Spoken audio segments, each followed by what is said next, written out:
Alrighty, so a couple of days have passed, and I think it's almost exactly the same time. It's 1:35, so it's almost exactly the same time as when I filmed the other day. Conditions are very different. It's now overcast. It's very still, not as warm, but that's ideal actually, because now that we're in a wooded area, really what you want is nice diffused lighting. Unless you're shooting early in the morning or late in the afternoon when you've got nice sort of low beams of light coming through the trees and backlighting foliage, that sort of stuff, that's really nice. But for the middle of the day, overcast is definitely better. Let's have a wander through here. And there is a particular tree I photographed a while ago, one of my favourite shots actually, which I called the Grand Old Dame. I'll show you up on screen now here. And that's just over there 100 metres away. So instead, I'm going to do something that I haven't done for a very long time, and that is try to find an appealing composition in a busy wooded environment. Let's see how we go. This is the perfect kind of subject for shooting in the middle of the day, especially if you've got overcast conditions. And I love how these trees are sort of leaning into it, as though they're seeking the old dame's counsel. It's a fantastic tree. This is why fog is so beneficial to woodlands photography, because inevitably you end up with busy backgrounds. And sometimes they can work if you have a contrast in colour or shape, but more often than not, they pose a distraction, and fog eliminates the distraction by concealing a large part of the background.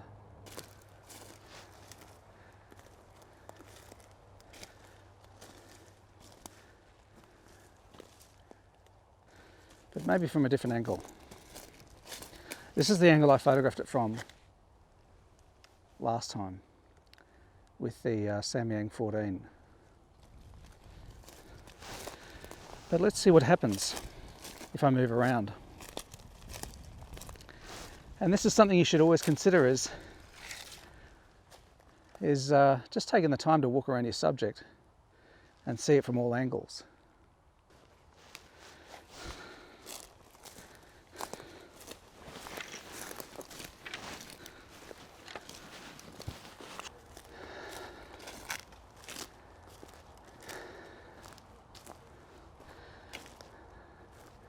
It's definitely a grand old tree, but I can't help but think that the best time to shoot it is early in the morning, especially if we can get a little bit of fog here in the background over here. If we can get some fog here, what a difference that would make. Or even if there wasn't fog and there was early morning light coming in from the east and striking the side of the trunk, that could also be nice. But this kind of situation here, you can still get a good shot off the strength of the subject matter and the composition. And if you want to distract, or if you want to eliminate the distractions or minimize the distractions, then by shooting in mono, you can limit that and just focus on texture and shape. So I think that's what I'm going to do. We're going to give it a go. I'll tell you, one thing I do love about shooting this time of day is there's very little traffic around. There's almost no one else out enjoying local parks. So if you can get away at all for a couple of hours on a weekday in the middle of the day, wherever you go, unless it's a high volume traffic site, a heavily trafficked tourist site, you're probably going to have the place to yourself, which is really, really nice. Okay, so I'm thinking for this is going to be, what have I got? Left my 14 at home, so let's see what we can do with a 16 to 35.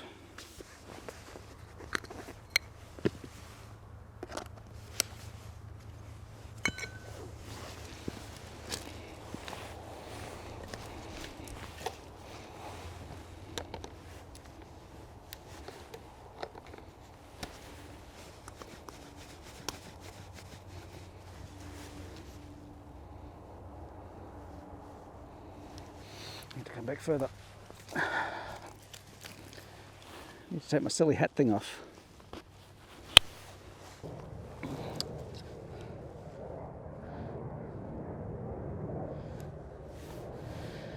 Alright, so I'm thinking this is the kind of shot that lends itself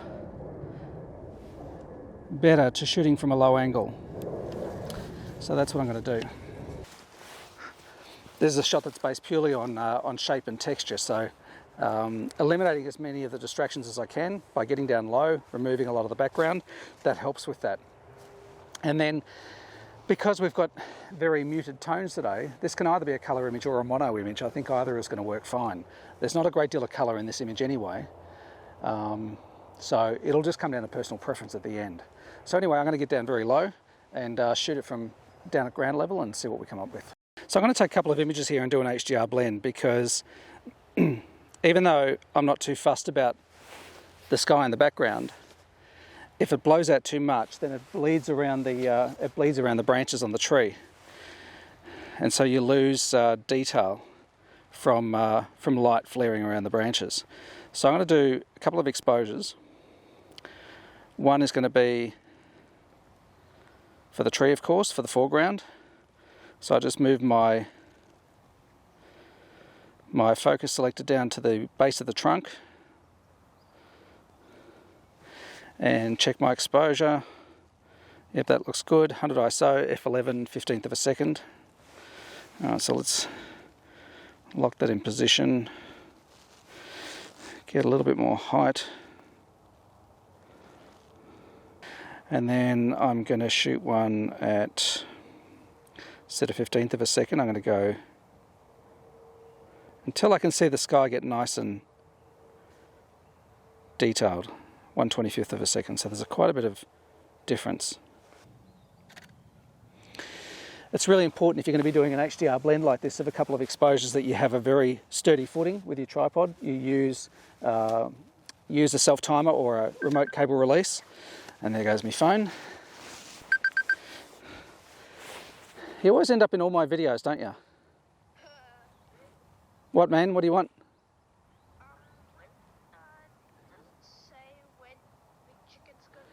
Yeah, it's on its way. I just got a notification. It's on its way. Okay, won't be long. See ya. My son or my wife always end up ringing me while I'm filming a video. So now, I've forgotten what the hell I was saying. Oh yeah, if you're going to be shooting an HDR blended shot with a couple of exposures, you want to make sure that you've really secured your tripod. You want it to be nice and solid on the ground. Give it a good push. Remove any twigs or branches that could, upset it, could move it, that it could roll off. And just give it a good shove into the ground. And, make sure you get yourself a nice sturdy tripod. This is an iFootage Gazelle TC6 carbon tripod. I absolutely love this tripod. I've had zillions of tripods. This is far and away my favourite. Well, this really, and the Peak Design Travel carbon tripod, which the video camera is sitting on now, that is a brilliant tripod too, very sturdy. But this is my go-to for shooting stills. It's bloody brilliant. And the really right stuff, BH55 ball head, is, looks like it's carved out of a solid block of granite. I think that'll last a couple of centuries and survive a few nuclear winters. All right. So that's that, pretty straightforward. Let's go for another wander and see what else we can see.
Well, I haven't seen much here that's inspired me, so I'm going to walk to the other side of the track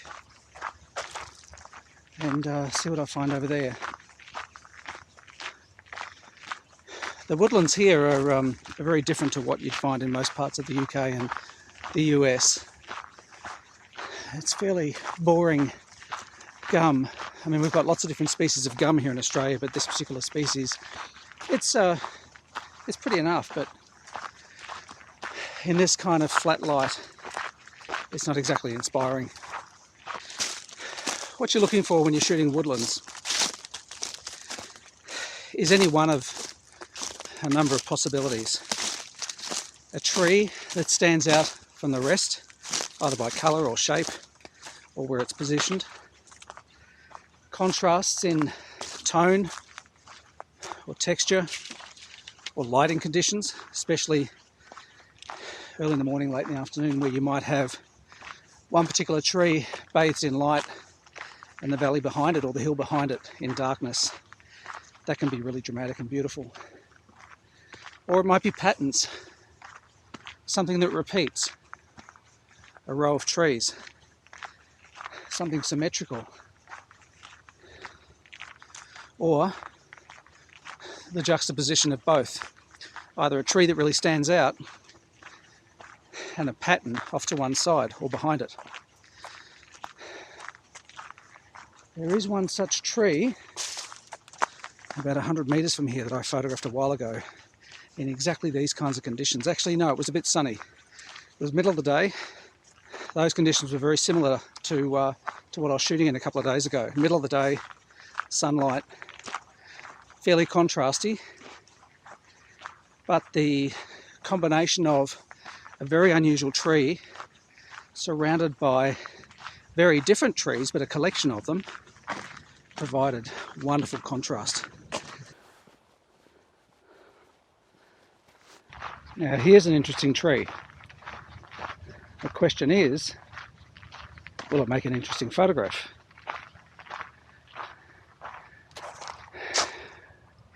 Now the first problem I see here is that halfway through the tree it's intersected by the smaller trees around it. So you've got huge contrast between the midground behind the tree and the background, well, the sky, which would be almost impossible to reconcile. If you had really dark brooding clouds up above, then that might go some way towards making it work. If this tree was perched on a hill somewhere and we could either get side light or sunrise or sunset front lighting on it, then it could make a fantastic subject, but I don't think it does here.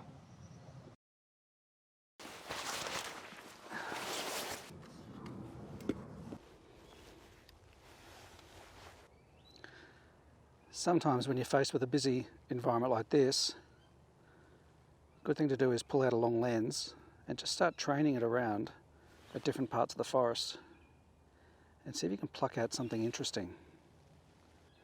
It allows you to see things which might not be obvious as you look around with your naked eye. Yeah, so typically you would think in a woodland environment, in a heavily wooded area, you'd be using a wide lens most of the time, but I actually find that because the environment is so busy, that often a longer lens works better. It's like I see now just behind where you are, there is a potential composition of 3 trunks together. Let's see how that looks. Need my glasses. I keep forgetting I'm an old bastard. I don't know why. Because clearly I am.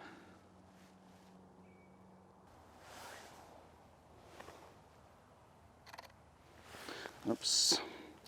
Just a point too. If you're using a 2-second timer and you've got a lens with image stabilization on it, and you've just moved the camera a little bit, bloody hell, kangaroos scared the hell out of me. Wow, look at them all.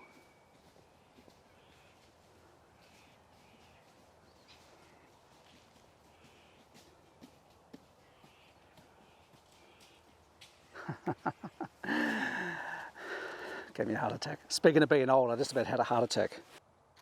Oh yes, that's what I was going to say. If you have a lens with image stabilization on it, and hello kangaroos, I'm surrounded by the bastards. Hello.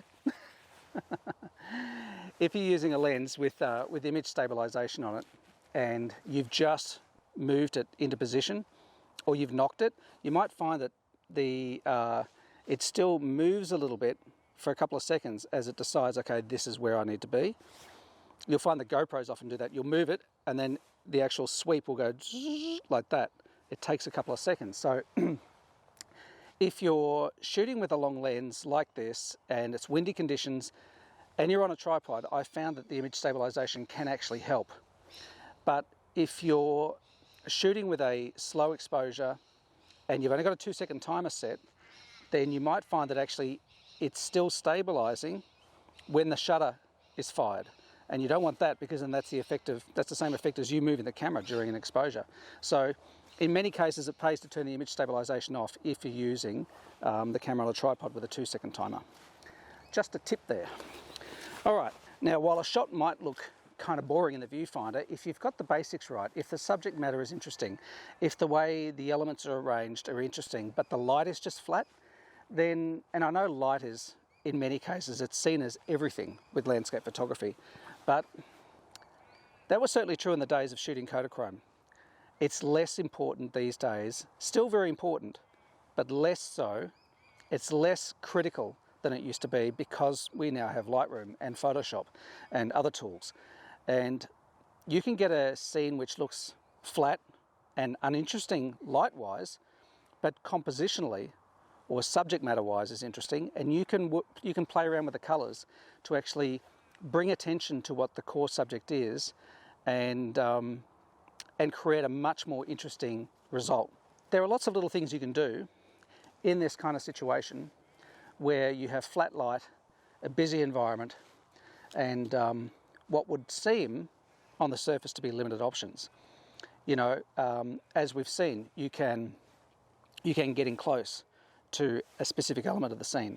You can look out for trees that stand out from the rest. You can look for patterns. You can look for a combination of something unique with a pattern alongside it or a pattern behind it. You can experiment with depth of field, pull something out, blur out the background. There's lots of different things you can do. But if you don't already have a longish lens, something over 100mm, preferably something 200mm or more, then I think that something like that is a great companion for shooting in a busy environment like this. It just gives you so many more options than shooting with a wide lens, where you are forced to include too much of your background.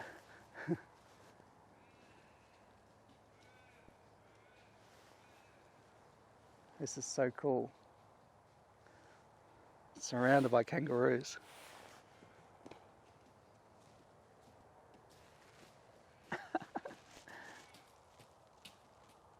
Only in Australia, literally only in Australia can you get this. So cool.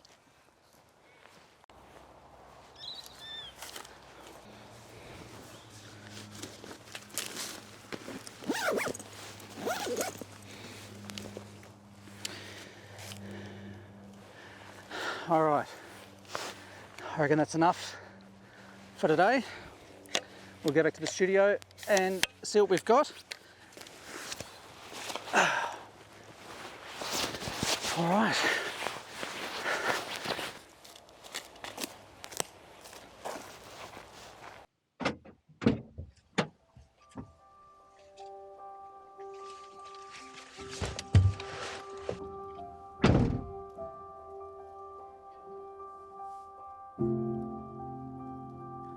These last 4 images are all subtle examples of trees that are lit differently to their surroundings, or grow differently, or they're a different species.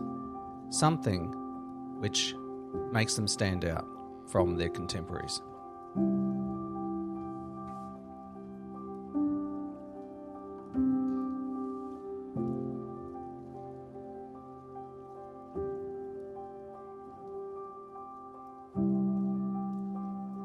I hope you found this video helpful, and if you did, I'd really appreciate it if you gave it a thumbs up.